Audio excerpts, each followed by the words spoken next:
33 ans. C'est l'âge que j'avais lorsque j'ai rencontré Flore, kinésiologue, qui m'accompagne maintenant depuis 15 ans dans cette belle aventure qu'est la découverte de soi, le travail d'une vie.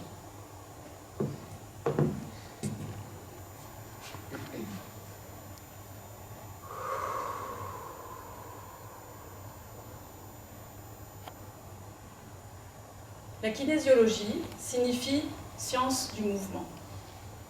Elle propose une approche globale du bien-être de la personne en visant l'harmonie et l'équilibre entre le corps, le cœur et l'esprit. Au début, je ne comprenais pas vraiment ce qu'il se passait pendant les séances, mais j'y trouvais un bien-être, un mieux-être. La kinésiologie fait partie de ma vie et même de mon hygiène de vie, et a particulièrement été efficace à certains moments clés. Et ce soir, je voudrais en partager un avec vous.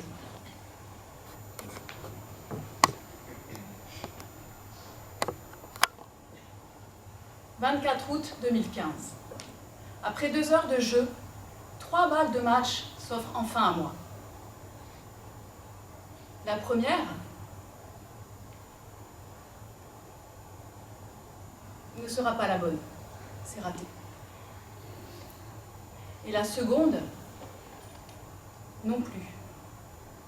Car mon corps en a décidé autrement. Ou plus précisément, mon pied gauche. Sur une course en avant, mon pied glisse à l'arrière de la chaussure et se bloque, tandis que mon corps, lui, poursuit son mouvement dans sa lancée. Un craquement me stoppe net dans mon élan. Je m'écroule, terrassée par la douleur. Je retire ma chaussure, puis ma chaussette. Et là, je vois mon pied se déformer en quelques secondes. Je tourne de l'œil. Au moment où ce craquement s'est fait entendre, une seule pensée a traversé mon esprit. Oh non, j'ai trop attendu. Mais quoi? Direction les urgences. Je fume clope sur clope, ce qui n'est évidemment pas une bonne idée.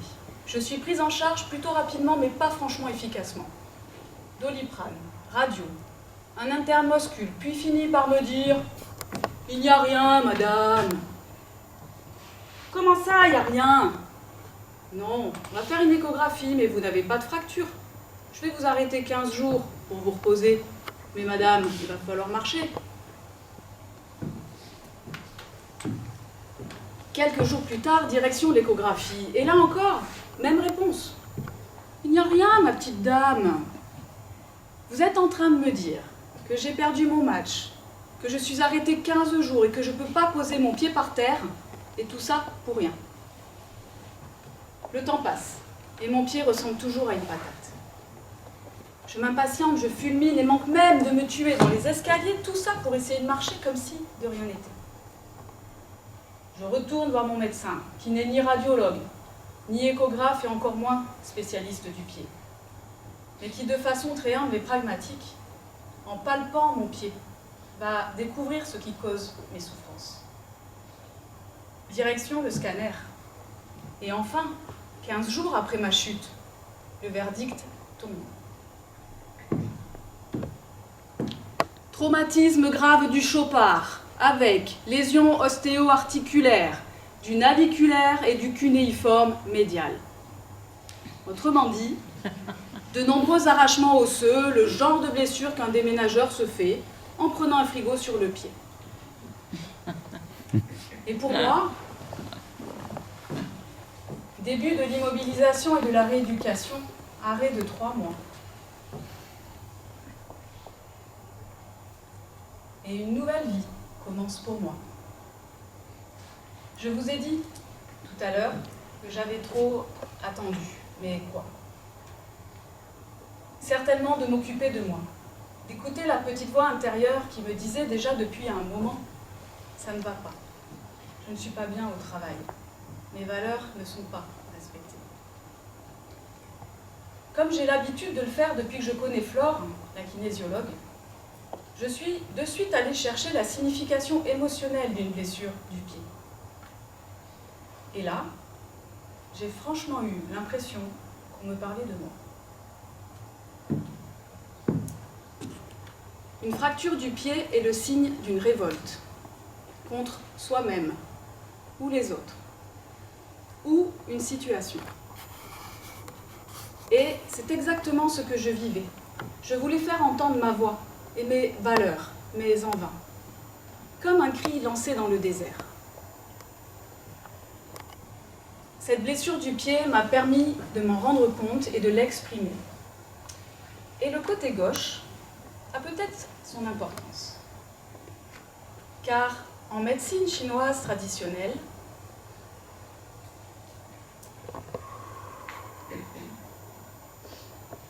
le corps forme un tout, composé du yin et du yang, imbriqués l'un dans l'autre. Le yin, sur notre côté droit, incarne notre part de féminité. Et le yang, du côté gauche, représente notre masculinité. Un déséquilibre entre ces deux éléments n'est pas que symbolique et peut créer un réel mal-être. Mais du coup, ma relation au père, à l'autorité, à l'homme en général, était en question. Mais revenons à mon pied gauche. Après avoir bataillé 15 jours pour connaître le diagnostic, j'ai d'abord lutté. Mais émotionnellement, j'étais sous le choc. Et j'ai très vite compris que ma guérison passerait par l'acceptation. Savoir accueillir ce qui nous arrive est un de mes apprentissages de la kinésiologie. Mais pas si simple que ça pour moi qui n'avais jamais connu de blessure et qui vivait à 200 à l'heure. Et me voilà soudain, diminuée, fragile, dépendante, devant apprendre à vivre au ralenti. Eh bien, figurez-vous que j'y ai sacrément pris goût. Mon pied gauche m'a fait un magnifique cadeau. Grâce à lui, j'ai appris à me reposer. J'ai dormi de 22h à 7h et de 13h à 15h tous les jours pendant 3 mois.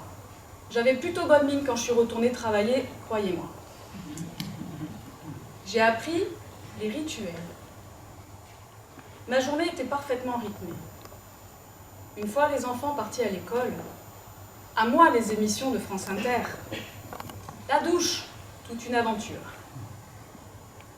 Les mails pour garder les contacts avec les équipes, la piqûre de l'infirmière, le repas et la sieste sacrée, les lectures, le kiné, puis le retour des enfants. J'ai appris à prendre soin de mon corps. J'ai massé mon pied avec des huiles essentielles tous les jours et je lui parlais pour lui dire que j'avais bien compris son message et l'encourager dans sa guérison. J'ai découvert les joies simples de la vie de famille quand on a le temps. Et d'ailleurs, j'ai fait un truc de dingue. Des crêpes. Vous vous rendez compte? Des crêpes à 4 heures pour les enfants qui rentraient de l'école. Mais moi, j'avais jamais eu le temps de faire ça avant. En tout cas, eux, ils ont sacrément apprécié. Et enfin, j'ai arrêté de fumer. Pas mal, non?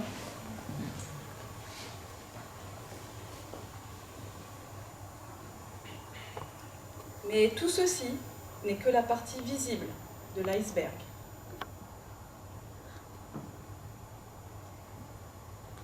Car je crois surtout que c'est la première fois que je prenais autant conscience de mon corps, que j'entrais en contact intime avec lui. Évidemment, il s'était déjà manifesté, mais je ne l'avais pas vraiment écouté. Et ce jour-là, il ne m'a pas laissé le choix. Souvent, on se dit « mon corps me lâche, m'abandonne ». On le regarde comme un objet qui serait à notre disposition et qui aurait d'un coup envie de nous casser les pieds. Je ne sais pas sur quel pied rester. Se lever du pied gauche, avoir les pieds sur terre. Mettre les pieds dans le plat. Couper l'herbe sous le pied. Travailler d'arrache-pied. Se tirer une balle dans le pied. Lever le pied. Être au pied du mur. Vous voyez, des expressions sur les pieds, il y en a beaucoup. Et il y en a une que je trouve très importante. Mettre un coup de pied dans la fourmilière.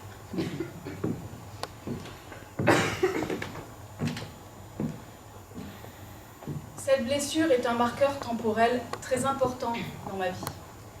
Elle m'a fait prendre un virage et certainement éviter le mur vers lequel je fonçais tête baissée sans m'en rendre compte, pied au plancher.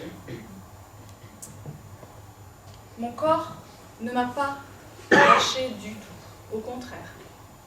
Il s'est manifesté avec force et loyauté, réclamant toute l'attention qu'il méritait, comme un ami porteur d'un message. Alors, je l'ai écouté et choyé comme un sujet à part entière, car il n'y a pas d'un côté mon âme et mon esprit, et de l'autre mon corps matière. Non.